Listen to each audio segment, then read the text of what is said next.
The night carried a strange stillness, the kind that made the air feel heavier than it should, as if the earth itself was holding its breath. In the wide open fields of the old frontier, the stars seemed sharper, brighter, yet far more distant than any prayer could reach. Somewhere between the sway of the tall grass and the slow creak of a worn-down barn, a young woman labored with the weight of life and death pressing down on her. She was pregnant, tied by coarse ropes to a post, her wrists raw and aching. The air around her smelled of dust, iron, and something older, something that should have remained buried. Her breath came in ragged bursts as she leaned forward, testing the strength of the ropes. They bit deep, drawing blood where they slid across her skin, but she kept pulling, twisting, grinding her body against the rough strands. The effort was not only for herself, but for the child within her, a child she had sworn to protect. Every cut, every scrape, every ounce of pain reminded her that she had no other choice. Somewhere in the silence, she felt the beat of something unearthly, a rhythm that did not belong to her heartbeat or the child's. It came from beneath her skin, a shadow in her blood, one that carried her father's curse. She had been warned as a girl about the sins of her kin, about the dark streak in the family's history that left graves unmarked and whispers unspoken. Her father never spoke of it directly, only turned hard in the face when the subject edged near, his silence more frightening than any confession. Neighbors in the small town told stories of his strange strength, of nights when his eyes burned with fire under the moonlight, and of mornings when fields lay torn apart as if by a storm. But the young woman never saw him as a monster, only as a man who kept too much to himself. Still, now tied and bleeding, she could feel his blood inside her veins stirring like a storm, waking from its sleep. The old wood behind her was rough, splinters digging into her back as she twisted and worked at the knots. Her swollen belly made every move harder, but she pressed on with the stubbornness born from desperation. Somewhere in the distance, coyotes howled, their voices carrying a warning that felt directed at her. The night wanted her to remember, this wasn't just about survival. This was about facing the truth that had been hidden for generations. She thought of her mother, who had passed quietly, never speaking of the burden her husband carried. Some said her mother's death was natural, others whispered it was the curse consuming her from within. No one dared to say it loud enough for the walls of the church to hear. Yet, here she was, the daughter caught between blood and fate, holding the seed of a new life that might inherit everything she feared. She pressed her teeth together, straining until at last one of the knots loosened, the rope sliding against her damp skin. The sudden slack gave her a rush of breathless hope, but also dread, because with freedom came the weight of what she carried inside. The air shifted around her, cooler, sharper, as if the night itself had leaned closer to watch. The stories of her father's cursed blood were not tales for firesides. They were warnings. His kin were said to be marked, chosen by something older than the country itself. Some called it the devil's bargain, others said it was the wilderness claiming its own. Whatever the name, it clung to the family, passed down like a shadow that never left, even in the brightest sun. She could feel it now, in the throbbing of her veins, in the strange heat crawling beneath her skin. It was not only hers anymore. The child stirred within, a restless flutter, as if it too knew the blood it carried. The barn was quiet, except for her breathing, but the silence carried weight. She remembered the night she was taken, how the men looked at her with fear hidden beneath their anger. They had tied her not out of cruelty, but out of terror. They believed her father's curse had passed to her, that her child would carry it forward. In their eyes, she was no longer just a woman, but the vessel of something dark. And now, as she worked the last knot loose, she began to fear they might be right. Her wrists slipped free, raw and bleeding, but her spirit unbroken. She staggered forward, clutching the post for balance, her breath ragged, her body trembling from effort. She wanted to run, to escape the walls of the barn, to find safety in the open night, yet her legs refused to move. She felt rooted to the earth, as if something unseen had claimed her.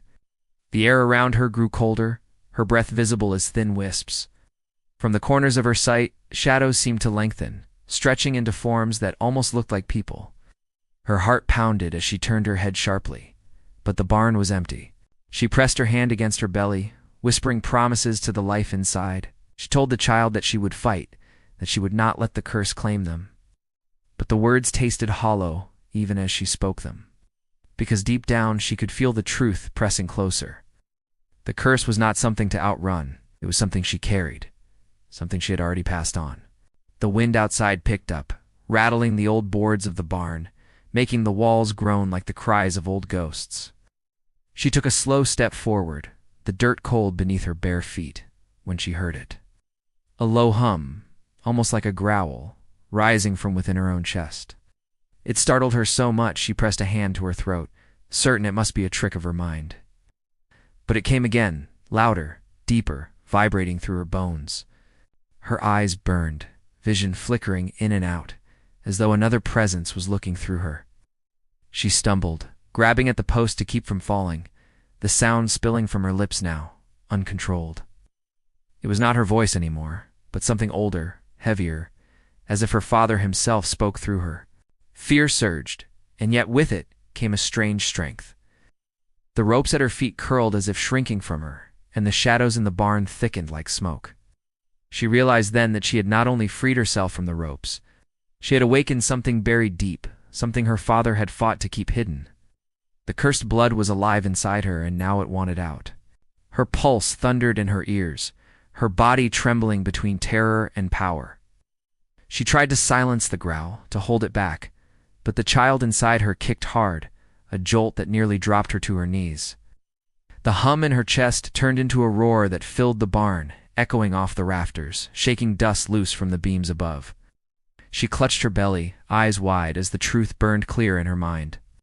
The curse was not waiting for the child to be born. It had already begun. And in that moment, standing in the silence that followed the roar, she knew there was no going back. The blood of her father, with all its darkness and power, was awake within her. The night outside remained still, the coyotes silent now, as if even the wilderness was holding back in fear. She stood frozen, sweat and blood on her skin, staring into the empty dark of the barn. Somewhere in that blackness, something stirred, something that had been waiting for this moment. Her body trembled as she took one step forward, the boards creaking under her weight, her eyes straining to pierce the dark. What she thought, she saw made, her breath stopped cold in her throat. And then the barn door began to creak open. The barn door groaned on its rusted hinges. Slow and deliberate, as though someone or something outside wanted her to hear every inch of wood against iron. Her breath caught. As she stood frozen, her hand pressed tight against her swollen belly, her knees weak from the sound alone. The night air drifted in, colder than before, carrying with it the smell of smoke, pine, and the sharp tense of rain about to break. She could not move, not when every nerve in her body screamed that the moment she stepped forward, she would no longer be the same. The crack widened, moonlight spilling into the barn, in a silver line across the dirt floor. Dust rose where it touched, swirling like tiny ghosts set free. For a heartbeat, nothing stood in the gap, no man, no beast, no shadow. Only the sound of the wind whistling through the cracks of the boards filled the space. She waited, muscles trembling, every instinct pulling her between fight and flight. Then came a voice, low and weathered, the kind of voice that carried more warning than comfort.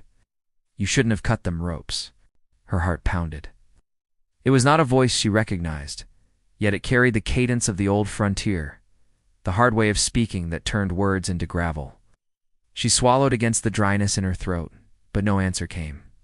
The door inched wider, and there, in the glow of moonlight, stood a figure, broad in the shoulders, hat pulled low to shadow his face. He did not step in right away. He only leaned against the frame, as if watching her from a place half in this world, half in another. She felt the blood in her veins stir again, that same unwelcome heat. Her father's cursed blood. It warned her, pushed against her skin like it wanted to break free.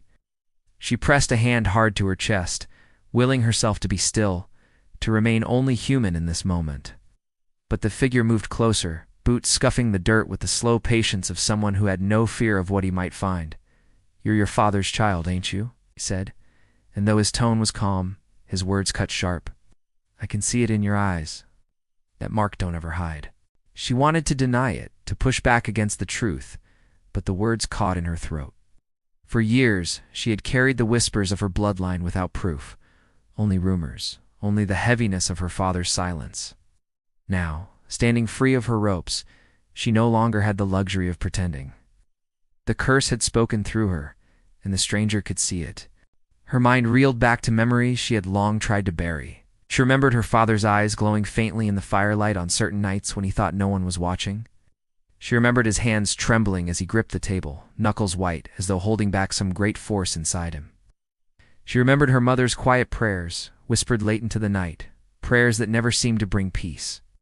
She had told herself those were just moments, shadows stretched too far by fear, but tonight had stripped away that comfort. The stranger stepped into the barn, the floorboards creaking under his weight. He didn't reach for a weapon. Instead, he studied her with a look that was part pity, part suspicion. Your kin's blood is a fire that don't burn out. Folks in town knew it. That's why they tied you. They was scared of what you carry. She drew back a step, her bare feet sliding in the dirt, her arms folding protectively around her belly. "It's not true," she whispered, though even as she said it, her voice broke. The man tilted his head slightly, the brim of his hat hiding his eyes, but his voice stayed steady. "Blood don't lie." A heavy silence settled between them, broken only by the distant cry of an owl outside. The barn seemed smaller, its walls pressing in, its air thick with the weight of what hung unspoken. She felt the child shift inside her, as if restless under the pressure of the moment. Her hands trembled as she stroked her belly, trying to calm what she feared was already part of the curse. She thought back further to when she was a little girl, before the world had turned so dark. She had asked her father once why people in town crossed themselves when he walked by, why they whispered behind their doors. He had told her it was because they were jealous of his strength, because he worked harder than any of them. She had believed him then, because a child always wants to believe their father.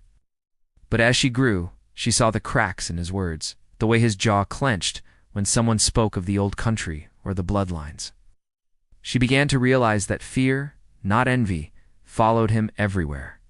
Now she wondered what strength her child might inherit, what shadows were already woven into its blood. The thought made her chest tighten. The stranger's presence only sharpened that fear. "Why are you here?" she asked finally, her voice barely more than a whisper. His boots shifted against the dirt as he took another step closer, the light catching on the edge of his weathered coat. "Because the curse don't stop. It don't rest. Once it wakes, it draws things to it. Men like me. Beasts not of this earth. Shadows you can't pray away." Her breath hitched. The barn seemed colder, darker, as if the shadows had deepened just from his words. "What do you mean?" He glanced toward the door, his jaw tightening. "I mean you ain't alone tonight. That roar you let out, something heard it. And it'll come." A chill ran through her spine, colder than the night air. She remembered the way the sound had torn from her chest, the way it hadn't been her voice anymore. She thought of the silence that followed, how even the coyotes had gone quiet. Something had heard, something was coming. The stranger shifted again, his hand brushing against the grip of the revolver at his side, though he didn't draw it. "You got choices to make, and none of Mr. Easy. That child you carry is tied to it now. Folks will come for you. Beasts will come too. It's the blood in your veins. It'll push you to places you can't come back from." His words settled into her like stones, heavy and unyielding. She wanted to scream at him to stop, to leave her in peace, but a part of her knew he spoke truth. The curse was awake. She had felt it stir, felt it roar, and no amount of denial could cage it again. Her hand shook as she clutched her belly tighter, her voice cracking. "What if I can stop it? What if I can break it?" The stranger's silence stretched long before he answered. When he did, his voice was low, carrying no comfort. "Ain't no breaking it. Blood don't wash out. Only question is how far it'll spread." Her legs weakened beneath her, and she sank onto a hay-strewn beam, her breaths coming shallow. She thought of her father again, of the way he'd vanished into the woods some nights, and returned looking more beast than man. She remembered the day he never came back at all, leaving only silence behind. Perhaps he had given himself to the wilderness, or perhaps the curse had taken him fully. The barn door creaked again as the wind pushed at it, the gap widening enough to let in more silver light. Outside, the fields stretched wide and endless, but they no longer looked like freedom. They looked like a waiting ground for something unseen, something patient. The stranger's eyes flicked to the darkness beyond the door, his hand resting more firmly now on the revolver. It's close. Her pulse spiked, fear rising sharp in her chest. She forced herself to stand, though her knees shook. What is? He didn't answer, only kept his gaze on the night. The silence outside had turned heavy, unnatural. Not even the rustle of grass or the chirp of crickets dared break it. And then she felt it, a pressure, a weight pressing down on the air itself, the kind that made every breath harder. Her skin prickled, her blood thrummed, and the child inside her moved again, a sharp kick that nearly doubled her over. Her cursed blood answered, stirring hotter now, demanding to be released. She clenched her fists, fighting it back with every ounce of will. But the night beyond the door shifted, shadows gathering, and something began to move in the fields. The shadows outside swayed like tall grass bending under a storm. Only the wind had gone still. What moved in the fields was not touched by nature. Stranger's body stiffened, his hand now wrapped firmly around the revolver, thumb brushing against the hammer as if waiting for the moment to draw. He tilted his head, listening, every muscle coiled tight as rope.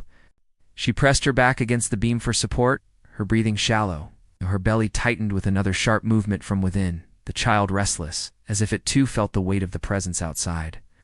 The pressure in the air grew heavier, thick enough that it seemed to hum in her ears. The curse inside her stirred in rhythm like two forces recognizing each other across the dark. The man glanced at her, his face shadowed by the brim of his hat. "You need to stay quiet," he said in a low voice, the kind of whisper that carried warning instead of comfort.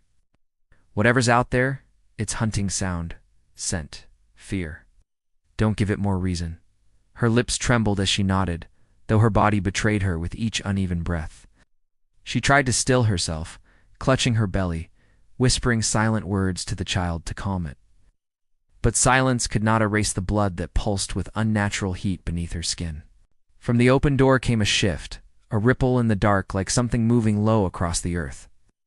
The boards of the barn gave a faint groan as the weight of the night pressed harder against them. She could not see it, not fully, but in the moonlight she caught the edge of a shape long hunched, crawling with a gait too twisted to be a man and too heavy to be any animal she knew. The stranger raised his revolver slightly, though his voice stayed steady. "You see it, don't you? That's what your blood draws. Things like that don't come on their own." Her throat tightened as she stared into the dark. The curse inside her answered, her skin hot, her chest rising faster. It was as though whatever moved in the field was tied to her, pulled by a cord neither could sever.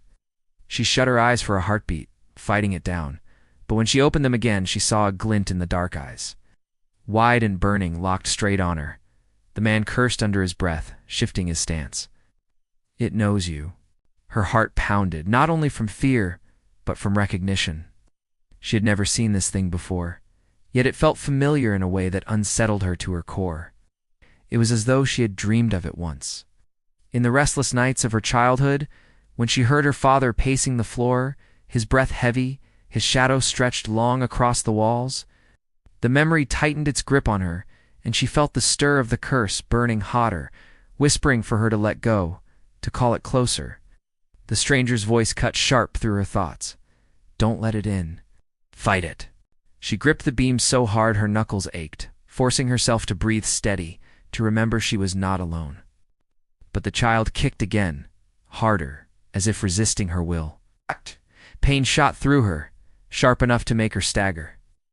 The hum of the curse rose in her chest again, deep and trembling, pressing against her throat. The figure in the fields shifted, its long limbs carrying it closer to the barn. The boards groaned louder under the pressure of its approach. The man lifted his revolver, squinting, waiting for it to come into range. But before he could act, the thing stilled, crouching just outside the light of the door. Then came a sound that made her blood run cold. A low, guttural growl, not unlike the roar that had torn from her own chest earlier.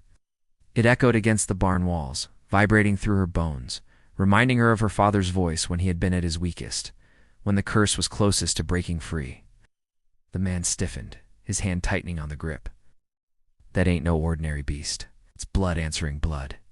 The words tore at her resolve because she knew he was right. Whatever crouched outside was not just hunting, it was kin to her curse, maybe even bound to it. The thought alone made her knees weaken. She could feel it pulling at her, demanding she'd step forward, meet it, embrace it. The stranger must have seen the war in her eyes, because his voice grew harsher. Stay with me. Don't let it take you. Once you give in, there ain't no going back. Her breath hitched, and she turned her eyes to him, desperate. Why me? Why us? What is it? He held her gaze for only a moment before turning back toward the dark. Your father carried this fire, same as his father before him. Folks say long before our kind came west, there were men who bargained with the land, men who traded blood for strength. It's that bargain you carry. It don't die, it don't fade, it only passes on. The words pressed into her heavier than the night outside. Bargains, blood, curses, none of it had been her choice, yet here she was, tied to a fate she could not escape. Her child, innocent and unborn, was already chained to it. The growl outside deepened, low and steady, a call more than a threat. Her skin prickled, as the curse inside her answered again, her chest trembling with the same hum. She bit down hard, fighting to swallow it, but the force of it made her whole body shake. The stranger caught her by the arm, steadying her. His touch was rough, firm, grounding, pulling her back from the edge. You fight for that child, you hear me? Don't let this take what's yours. The command in his voice lit something in her, a spark of defiance against the pull of the curse. She straightened, though every muscle trembled, her eyes fixed on the shifting shadow outside. The figure lingered at the door waiting, patient, as if it knew time was on its side. Then the wind shifted, carrying with it the faint sound of voices far in the distance. She froze, straining to hear. The stranger's jaw tightened. Townfolk, he muttered. They'll be coming to finish what they started. Her heart lurched. The men who tied her, the ones who feared her blood enough to bind her like an animal. They came and saw her free, saw the thing outside. There would be no mercy left in them. They would kill her before they let the curse spread. The man must have seen the fear in her eyes because his grip on her arm grew firmer. You've got enemies on both sides now. It's beasts in the dark, and men who think killing you will save the rest. But the choice ain't theirs to make. The roar outside came again, louder, closer, shaking dust from the rafters. The barn seemed to bend beneath its weight. She felt the curse straining against her control, desperate to answer. She clenched her fists, whispering under her breath, Not yet. Not like this. The stranger drew his revolver fully now, cocking the hammer back with a sharp click that echoed in the heavy silence. His eyes stayed locked on the dark outside. You hold on. Whatever happens, you hold on. But even as he spoke, she knew holding on was not enough. The curse was growing, the pull stronger, and the world around her was closing in from both sides. She stood on the edge of something vast, something that stretched back generations and forward into the life inside her. The beast outside, the men coming from the town, the blood in her veins, they were all pieces of the same storm. And as the barn door creaked wider, letting in more of the silver light, she knew the storm had only just begun. The barn seemed to shiver as the night pressed harder against its walls. The air inside had grown so heavy it was hard to breathe, thick with dust and the scent of old wood. The stranger stood near the door, revolver raised, his jaw tight as he tracked the shifting shadow outside. She clung to the post for balance, her body trembling, the child within her restless with each passing moment. Every movement from the dark beyond felt like a summons, and her blood answered, thrumming hotter, whispering promises of strength she did not want but could not escape. The figure outside had not yet shown itself fully, but the way it lingered, crouched and patient, was more terrifying than any direct attack. It was waiting, not in fear, but in certainty. It knew she would not resist forever. Deep down, a part of her feared it was right. The hum in her chest grew stronger, her veins burning as though fire replaced her blood. She bit her lip until she tasted iron, fighting to stay human. The stranger glanced at her with sharp eyes beneath his brim. You're slipping, he said, in a tone that cut like a blade. Don't you give in to it? Once you cross that line, there's no return? Her voice cracked when she answered. I'm trying, but it's stronger than me. He shook his head. It ain't stronger. Just want you to believe it is. Blood lies. That's how it spreads. Before she could answer, the sound of hoofbeats drifted faint across the distance. Her head snapped toward it, her heart leaping. The stranger cursed under his breath. Townfolk are closer than I thought. The hoofbeats grew louder, the uneven thud of more than one horse pounding over the hard dirt. Men's voices carried in shouts, muffled but urgent, cutting through the night like knives. They were coming fast, and she knew why. To them, she was no longer a woman or mother-to-be, was a danger, a vessel of something cursed, something they could not allow to live. The stranger's revolver stayed trained on the door, but his words came sharp and quick. If they get here before that thing outside makes its move, they'll shoot you dead without asking questions. But if that thing gets inside, it'll do worse than kill you. Her stomach twisted.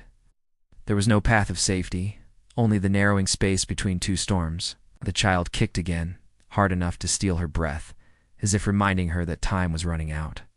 The hoofbeats closed in, the ground itself trembling under their weight. At the same time, the creature outside shifted closer, dragging long limbs through the dirt, scraping against the earth with a sound that clawed at her ears.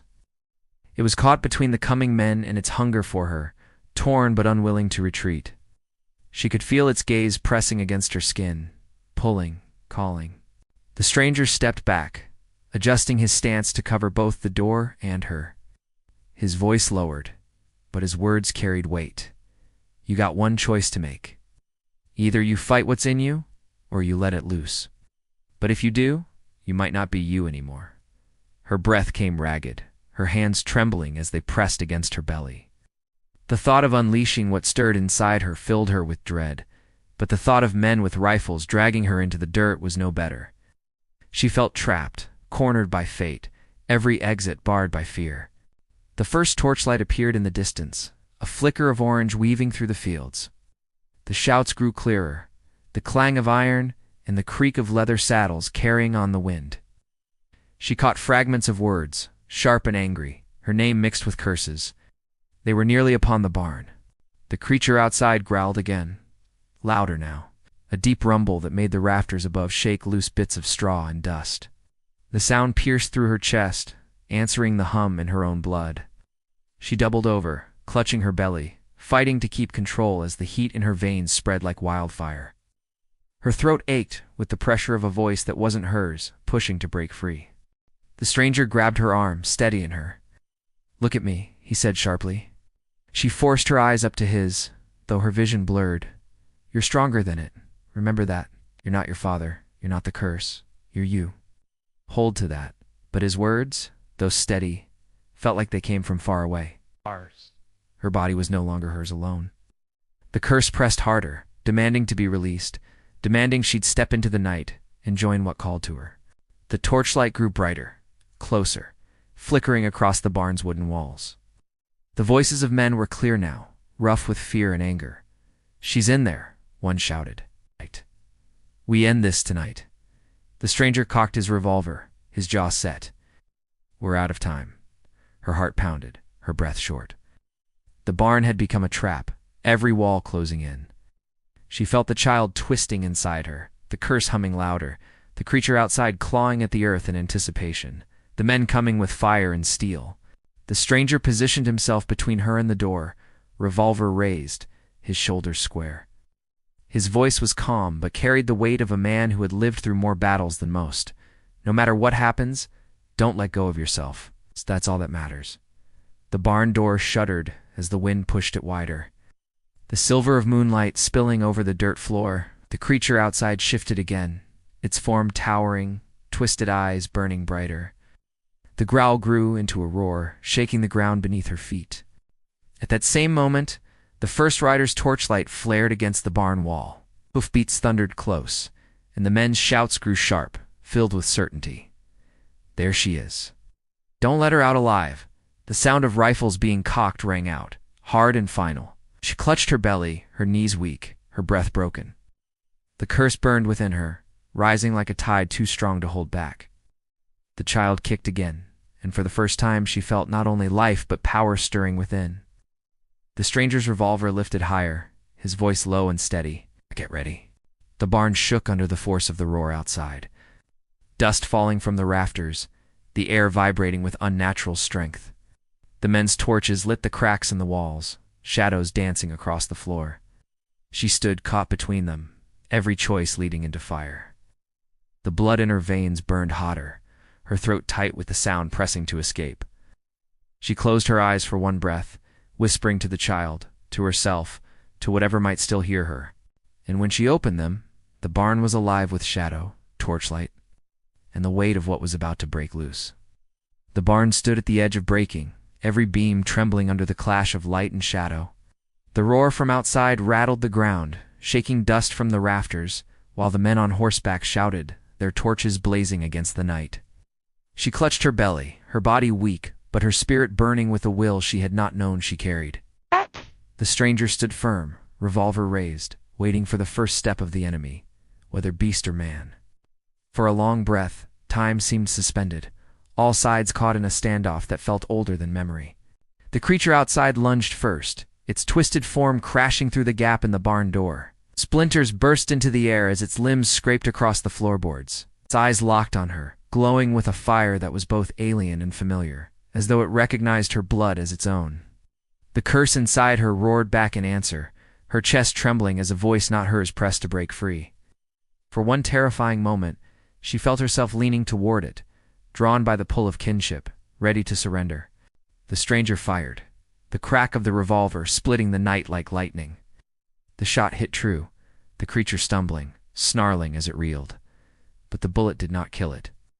The beast only grew angrier, its roar shaking the barn so violently that boards split and torches outside wavered.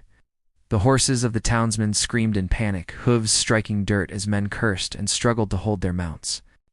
The townsfolk surged forward, rifles raised, shouts cutting through the chaos. "Shoot her before it's too late."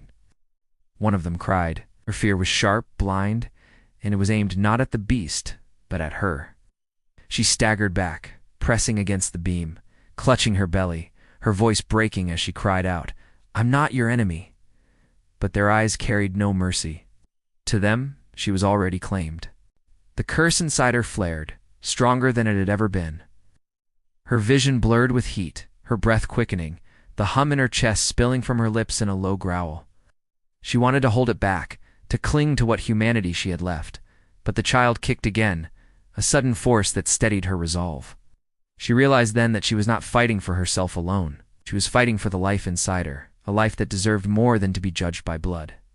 The creature lunged again, but this time she stepped forward, her hand raised not in fear, but in defiance. The hum inside her grew louder, filling the barn, echoing through the beams. Shadows swirled around her, thick and heavy, but she did not crumble. Instead, she channeled the fire of the curse into her voice, forcing it outward in a roar that met the beast's head-on. The sound cracked the air like thunder, shaking the torches, silencing the shouts of the men outside. The creature froze, its burning eyes locked on hers, staggered back, its massive limbs trembling, as though her roar had commanded it to still. For the first time, she saw fear in the beast's gaze. Not of the revolver, not of the men, but of her. The stranger lowered his weapon slightly, his eyes narrowing as he watched. "You're not letting it control you," he said, almost to himself. "You're turning it." The creature roared again, but weaker this time, its movements uncertain. She pressed her hand harder against her belly, whispering through clenched teeth, "I am not you. This blood is mine to carry, not yours to claim." The hum in her chest grew sharper, brighter, until it spilled into the air like a vibration that shook the barn to its frame. The beast shuddered, stumbling backward through the broken door, retreating into the night. Its growl faded into the distance, swallowed by the dark fields beyond. The pressure in the air lifted slightly, though not completely, leaving a heavy silence behind. The townsmen outside stared in stunned stillness, their rifles lowered, their torches flickering uncertainly. She turned her eyes toward them, her breath still ragged, her skin glowing faintly in the moonlight as the curse receded. "You see?" she called out, her voice raw but steady. "I can fight it." For a long moment, no one spoke. The men looked between each other, their fear warring with what they had just witnessed. Some shook their heads, still muttering curses, but others lowered their weapons completely, their doubt too strong to ignore. The stranger stepped forward, his revolver lowered but still in hand. He looked out at the men, his voice carrying sharp. "You saw what she did. She held it back. You think her father ever had that kind of strength? You think killing her will save you? It won't, but maybe letting her fight it will." The silence stretched, heavy and tense, until one of the older men finally spoke. If she slips, if that blood takes her, double quotes, the stranger cut him off, then I'll be the one to end it. You have my word. It was not the answer she wanted, but it was enough to stay their hands. Slowly, the men lowered their rifles, though their eyes never softened.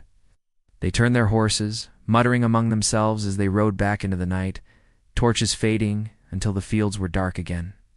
When they were gone, the barn fell into quiet, broken only by the sound of her heavy breathing. She sank to the ground, exhausted, her arms wrapped around her belly. The child moved again, but this time the kick felt steady, calm. She whispered softly, "We're still here. We're still us." The stranger knelt beside her, his hat pushed back so his face was clearer in the dim light. There was no pity in his eyes, only a steady recognition of what she had endured. "You did more than survive tonight," he said. "You proved it can be faced. That means something." Her eyes filled with tears she had held back too long. "But it's not gone. It will never be gone." "No," he said plainly. "It's a fire. You can't put it out. But you can choose how it burns." She let the words settle, heavy but honest. For the first time, she believed it. Her father had let the fire consume him, but she had faced it and bent it to her will. The curse would never vanish, but it did not have to own her or her child. That was her choice to make every day forward. The dawn broke slowly, the first light spilling over the horizon, painting the fields in gold. The barn looked less like a prison and more like a place left behind. She stood with effort, leaning on the post, her body sore but her spirit stronger. The stranger offered his hand, and she took it, steadying herself. "What now?" she asked, her voice quiet but certain. He looked toward the rising sun. "Now you walk forward. Folks will still fear you. Shadows will still come. But tonight showed the truth you can carry the blood without letting it carry you. That's more than your father ever managed." She nodded, pressing her hand to her belly. "Then that's what I'll do. For me, for this child." The two of them stepped out of the barn into the light of morning. The air felt lighter, the silence broken only by the call of birds waking with the day. She knew the road ahead would be long, marked with suspicion, struggle, and moments where the curse would test her resolve. But she also knew something had changed. She was no longer running from her father's shadow. She was walking her own path. And as the sun rose higher, she whispered to the child within her, a vow spoken to both of them. "You will not be a curse. You will be a choice. And together, we will not be broken."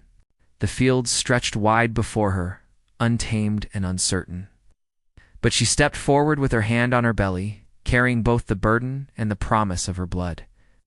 The stranger walked beside her in silence, and the echoes of the night faded behind them, leaving only the rising sun and the steady beat of life moving forward.